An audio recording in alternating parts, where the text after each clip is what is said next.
Hello, friends.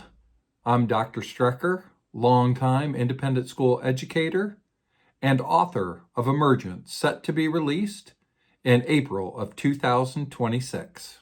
Today, I want to talk to you about a journey, not just any journey, but your life's journey, where you've been, your past, what you're currently living in right now, your present, and where you're hoping to go into your future.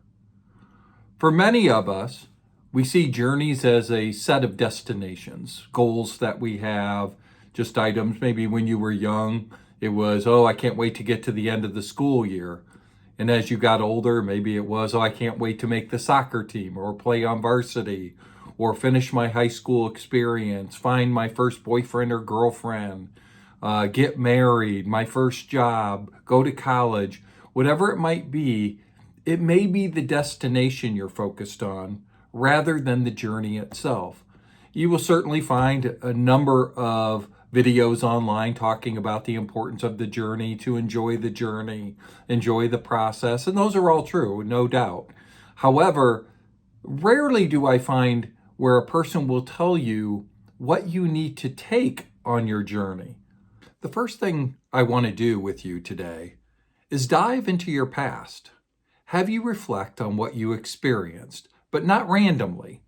We're going to do this systematically so that you understand how each of the five intelligences, which I brought up in my last video, intellectual, social, emotional, ethical, and physical intelligence, how you can analyze those from your previous experience to determine where your life currently is.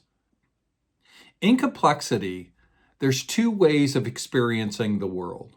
One is a way of control, the way things are controlled around you. Now, when you go back into your past, you may be thinking about your parents or your family or your schools and the amount of controls they put on you. On the opposite end of the spectrum, you have chaos, which may be lack of control that these same people put on you or did not put on you. So let me give you an example. Growing up in my small town in Bellevue, Ohio, in our small little neighborhood, right around Robert Peters Athletic Field, there was a number of families. My particular family, we were provided tremendous amounts of autonomy and freedom. We would leave in the morning on a Saturday and go run the neighborhood, have a great time. And there was a level of freedom. However, the more freedom you give, the more chaos you're allowing into how you're being raised. And there is something good about that, but there is something that is also detrimental about that. So the one thing I want you to think about is, okay, how was I raised? Was it in a very autonomous environment where you were provided tremendous amounts of freedom? Or, much like many of the families in the neighborhood or many of the other children in the neighborhood, their parents were very controlling. They wanted to know where they were at all times. They had them come home every day for lunch to make sure they had a nutritious lunch. They wanted to make sure they were behaving appropriately at all times. And there was a level of control there that was equally influential, which is also a good thing. So here's the mistake we sometimes make, and this is how I want you to analyze your past based on control and chaos, or maybe control and autonomy. There's a nice area between control and autonomy where you get the greatest amount of growth. And this is what's important about these two categories. If you overly control, or if you were overly controlled in your childhood, that unfortunately caused a level of stagnation. Intellectually, let's say you were looking at yourself intellectually and you were being controlled at a very high level. Everything, you had to get straight A's, the pressure was on all the time. Unfortunately, what happens over time is that causes stagnation, and you learn to really dislike school and the experiences you're having. However, you also could have lived in a home where your parents didn't care much at all, or the teachers are like, just do your work and whatever you get, you get. And they weren't trying to add an element of control. It was completely autonomous. Unfortunately, if you are in that sort of autonomous environment, it's going to be too much chaos. So, what you need to do is bridge the gap between control and chaos to get the most out of the five intelligences. And that's what we're going to do is a little bit of a reflection on each of those five intelligences, giving you a little bit of time to think about it. You can pause the video as we're going through this. And then that reflection will probably give you a clear indication of why you are at where you were at, which is maybe wonderful, but maybe you haven't achieved exactly what you were hoping to achieve in your past. And it's put you in a present situation where it's just a little more difficult than what you would like. So let's begin with your intellectual intelligence. I want you to think back to how you grew up, how you were either going through school right now or how you went through school, and examine the type of school you went to. Was it one of control? Was it one of autonomy? Or was it a nice balance in between where you had to learn to do things yourself intellectually, but there were enough controls to support you throughout the process? I want you to get out a piece of paper and I want you to write down where you feel on a spectrum you were from an intellectual standpoint. And then just think about it for a little bit and then do a little examination. Second, I want you to think about your social experience. What did you experience socially? Were you one of the really popular kids in school? Were you a loner in school? Did you try to put too much control on yourself from a social perspective? Were you limited who you talked to? Or were you nervous to talk to people? Or were you naturally charismatic and you could enter any situation? You were completely autonomous in nature. And what happens is if you are too controlled, either through yourself or your parents, or the school, just who they had you interact with, that causes issues. Believe it or not, if you're too charismatic and you're not controlling at all who you're interacting with, what you'll find is that you're entering into social experiences that may not be in your best interest. You may just be saying, hey, any experience I get is a great experience. But what if that social group does not share your value sets? And that can cause problems. So I want you to take out that same piece of paper. Under the social, I want you to do a bit of examination on where you were in your life and how you were raised to determine where you are now socially. The emotional spectrum is quite interesting. On one side, you have controls. Now, when I was growing up, it was, I've heard the old standard, boys don't cry. We don't show our emotions. And that's sort of how I was raised in that environment. That was my father. My mother was like, if I needed to cry, it was okay. She would comfort me. And that was part of what brought the balance for me emotionally to remain regulated during my childhood. There are certainly some experiences that I had that were very difficult, but I want you to go back in your experience to understand whether you were a person who gained regulation within your emotion and you had a level of control there, or if it's completely chaotic and in your childhood you expressed emotion all the time and you never tried to regulate it, never tried to gain control of the fight, flight, or freeze patterns that plague many of us, and where you fall on the spectrum there. My guess is how you were raised and what you experienced will most definitely give you insights in where you are presently. Ethics is another interesting factor that we look at when it comes to control. I had a friend who really was controlled from the perspective of doing the right thing at all times, which may sound great. However, it is stifling when you're constantly worried about doing the wrong thing. There's an emotional pressure that's put on you. You've got to be you have to be able to make mistakes in life and to recover from that. At the same time, you can't ethically do whatever you want anytime you want, because that promotes that me society. I do what I want when I want, and I'm out to get mine. Well, that unfortunately is pure autonomy, which doesn't work well, and pure control doesn't work well. So it's this balance between I'm doing what's right for society, the controls, while I'm doing what's right for myself, which is the autonomy. And that is the natural balance that comes into where you get the greatest amount of growth and the greatest amount of complex learning. And finally, your physical intelligence. Were you one of having complete control? What you ate, how you worked out, how much sleep you got? There was no negotiation. It was, you're going to come home. You are going to eat what I tell you to eat. I never want you to go out for junk food. I never want you to get any less than 8 hours sleep. And everything is controlled through a very tight-knit program. Or eat what you want, sleep when you want, exercise when you want or don't exercise. You have complete autonomy. You decide. You can game all night, and you just completely ignore. Both of those, control and chaos, can cause issues.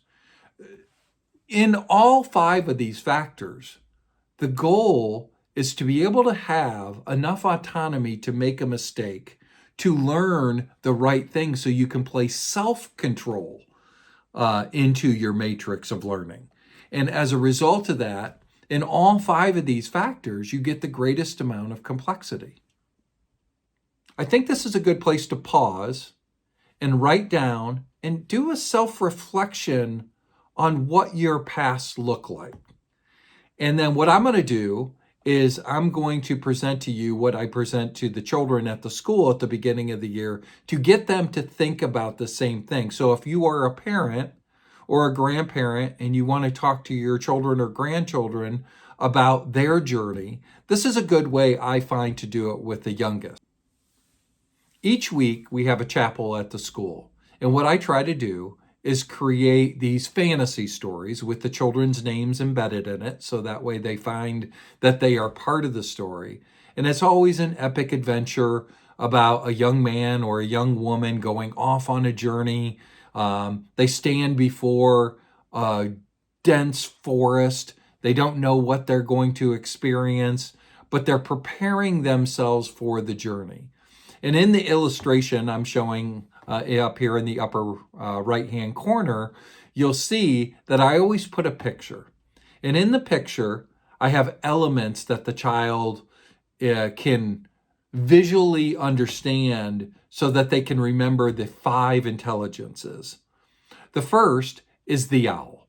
The owl represents wisdom, our intellectual intelligence. And as they're on their journey, as they learn more, as they read the scrolls that come off the trees, they learn new things in their life and they begin to apply those things from an intelligence perspective.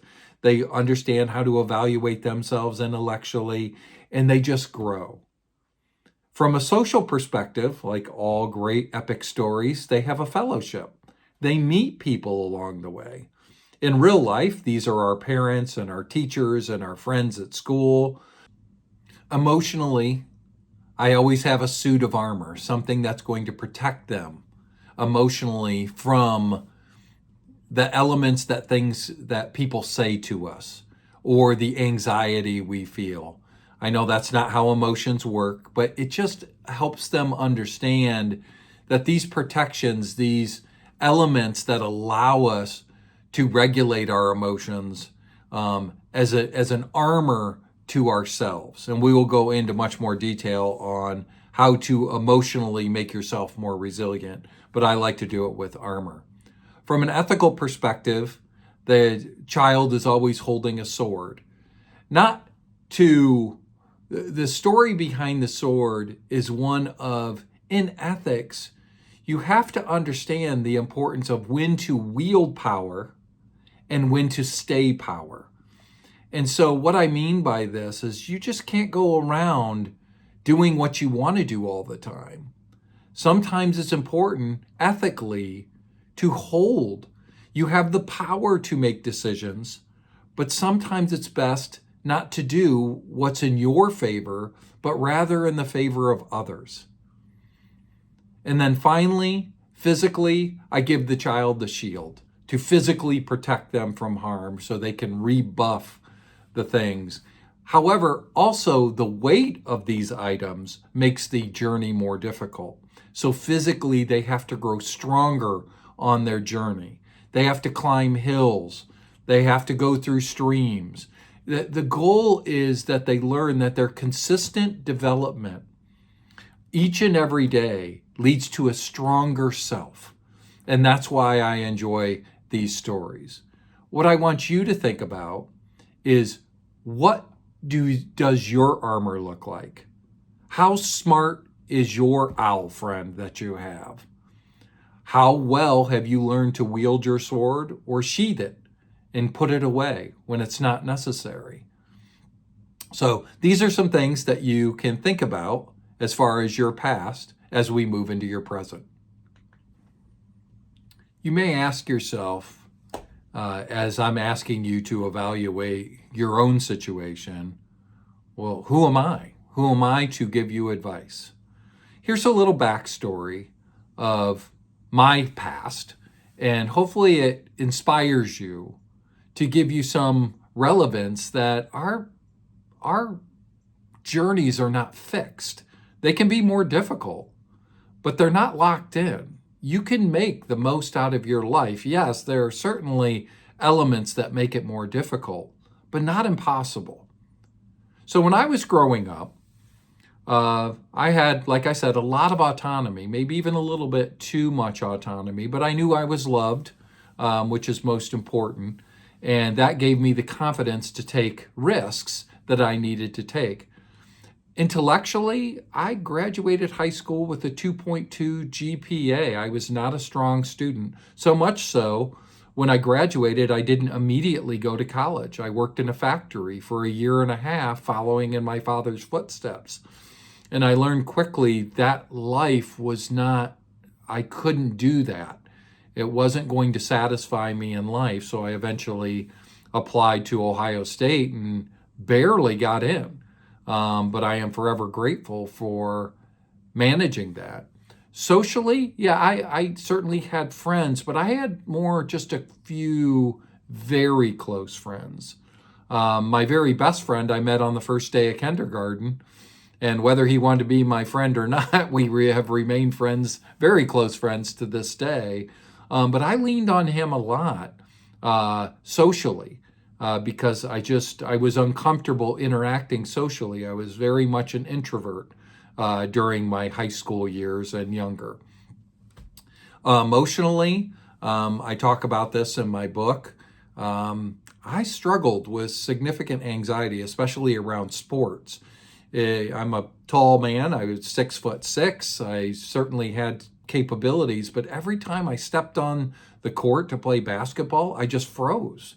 I couldn't manage the emotions that went in, and it really stifled who I was. And it was very difficult for me growing up.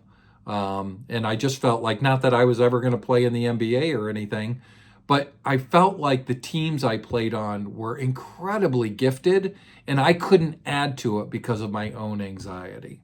Ethically, I think I was okay. There's certainly a couple of events in my life that I regret. And I'm not going to go into those details, but just know that none of us are perfect. But I've learned the most important lesson through the present, which is, it's not about me. It's about us. It's about giving back to society while I try to better myself. And it's that balance that matters most.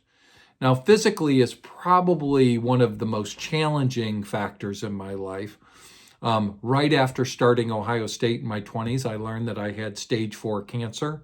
Had to go through a 1.5 year long battle of getting rid of it.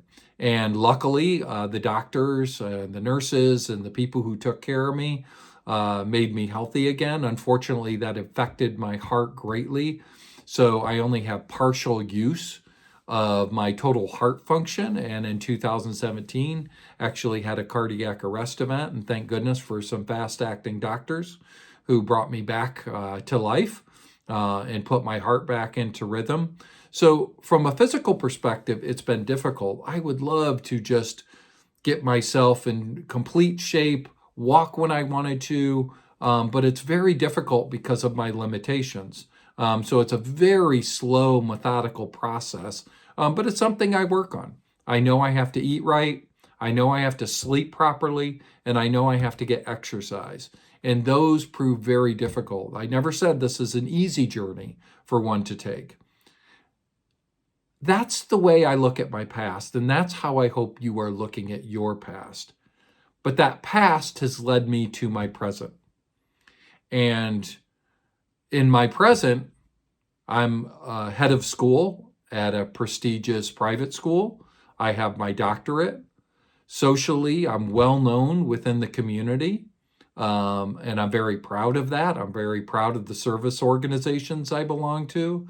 Emotionally, I feel like I am very confident. Ethically, I try to do the very best I can and enjoy life at the same time, be a good person to others. And physically, well, that's always going to be a work in progress for me, but I am proud of my efforts of not giving up. I want you to take a second and think about where you are, because where you are in the moment doesn't define you. It's where you want to go, the future. And I don't want you to think of it as a destination. The thing that is most important when you look at a journey this way is the journey itself. When I went to get my doctorate, I had another student say, "Oh, I can't wait when this is over so I can just be a doctor and be done with it." And when I heard that, I was so disappointed because what I loved was the learning. I loved the process. I loved the fact that I was going to be able to write a dissertation, something I had never done before. It wasn't the outcome. Don't get me wrong. I was proud when I walked across the stage and received my diploma. But I was most excited working with my professors, learning from them, their mentorship, their guidance, their genius. Some who push back on my own intellect, and some I enjoyed speaking to very much. So Dr. Jones, Dr. Moore, my wonderful doctors out there who helped me through this entire process at Sam Houston. I am eternally grateful for everything you provided for me in giving me that journey. Now, I want you to think about your present. What have you learned? What have you taken time to learn? What are you most excited to learn? Socially, who have you surrounded yourself with? Are there people who are going to help you on your journey, or are they stifling your journey? Are they of a completely different value set? Do they have different ideas? And I'm not saying to abandon anyone, but I think the most important piece to this is that can you help them?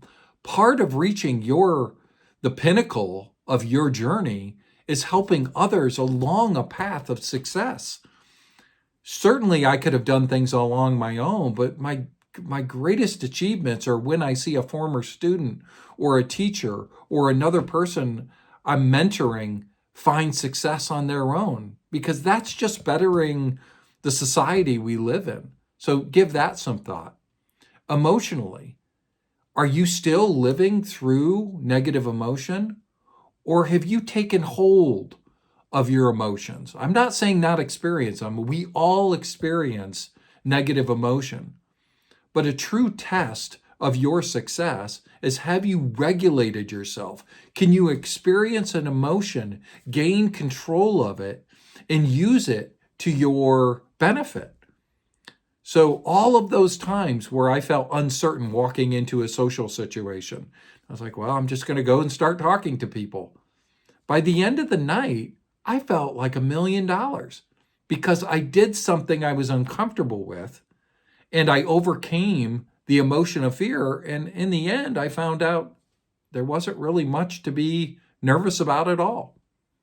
Ethically, do you think about others as much as you think about yourself? Is that your present situation?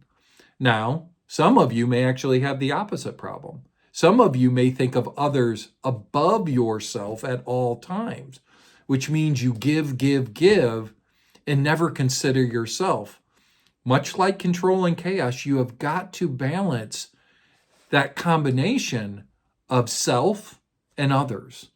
I'm not saying there's not times to consider others above yourself. If you are in a privileged position, then what you want to do is say, okay, I am going to use some of my success I have built up in life and give it to somebody who's less fortunate. But make no mistake, you also have to consider yourself as part of that process. And physically, and as we age, this gets more and more difficult. Do you just come home? Are you sedentary? You go to work, you come home, you sit in front of the TV, you doom scroll on your phone, or are you reading a book? Are you learning something useful on YouTube? There is so much information, so many ways to better yourself. And the one thing I guarantee you is when you learn to master these, you become as wise as you are, that you are capable. You begin to develop social capital, which what I mean by this in social capital is that people will begin to come to you for advice and counsel, and you'll be able to help them open doors they wouldn't necessarily be able to open themselves. Emotionally, you'll be able to help people through very difficult situations.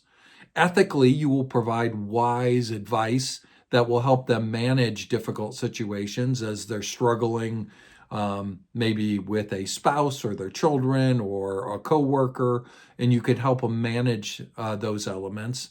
And then physically, taking care of themselves. I think some people take great pride when they're like, I only get 5 hours of sleep, but that's not enough. Your brain is not designed. It actually does damage to your brain when you don't get the proper sleep or you don't eat right. You have to make sure your nutrition, sleep, and exercise are all conducive to you reaching your pinnacle opportunity. And now this brings us to the future. I know that these goals, these elements that you are trying to achieve may seem like some distant mountain. You can see the climb that's required. It's incredibly difficult. All that you have to learn, all that you have to achieve, it may seem insurmountable. But the truth is, it's just one step at a time. And within each step, there's a victory to be had. Maybe it's something you've picked up and read that excites you about where it's going to go. Maybe it's someone you've met, somebody who can help you get to where you want to be. Maybe it's overcoming an emotion that is holding you back. You feel like it's a weight on you, which you need to shed to say, I'm going to give this a shot. Maybe it's an ethical issue. Like, well, if I do this, that's going to have an impact on somebody else. Well, sit down with that other person and say, hey, I want to go back to school. I want to save up to take a vacation. I want to, and I need your help doing it, and make a plan with the other person. And sometimes when it comes to your physical health, the one word I feel is overused most frequently is motivation. I wasn't motivated. Motivation is fleeting. Its consistency is the right word. I don't like going for walks. And even when my wife says, hey, let's go walk around Cedar Point Amusement Park, where my son worked, I dreaded it. But what I knew was, just go do it, John. Yes, it's going to be difficult, but it's the consistent thing to do. You don't always have to feel good about the things you do. You just have to do it if it's in your best interest, and hopefully in the best interest of others. So just think about those 5 elements. I want you to take time to write down what you want your future to look like. I don't mean in some manifestation sort of way. This is a strategic way through the 5 intelligences to start building up momentum to reach the goals that you have set out for yourself. 9 years ago, when I finished my dissertation, I wanted to write a book. And originally, I was like, I don't know if I have enough to write the educational framework book that I'm thinking about.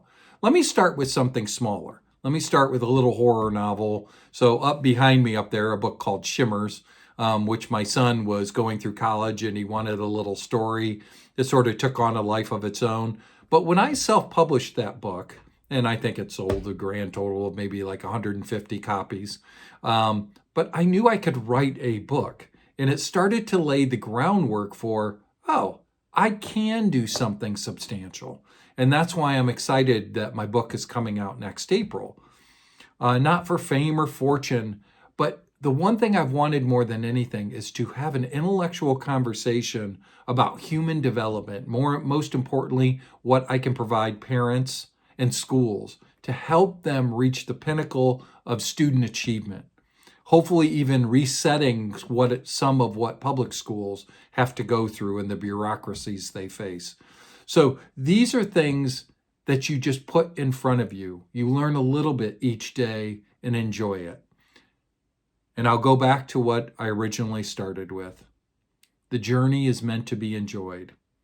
It has never been the destination.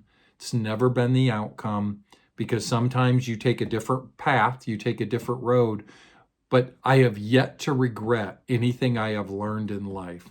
So hopefully you'll take this moment to reflect on your past, to consider your present, and to begin to plan for the future, to do something that you've always wanted to do.